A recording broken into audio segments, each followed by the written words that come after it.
coffee with the Mighty Miracleman time.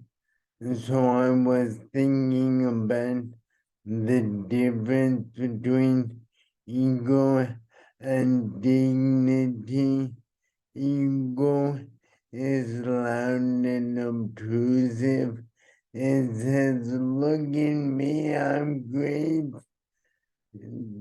Dignity, on the other hand, is like a crown where you know your own worth and you just flaunt it, but everyone looks up to you.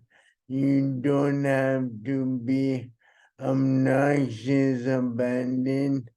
Well, anyway, live longer, feel better, and then life to your ears.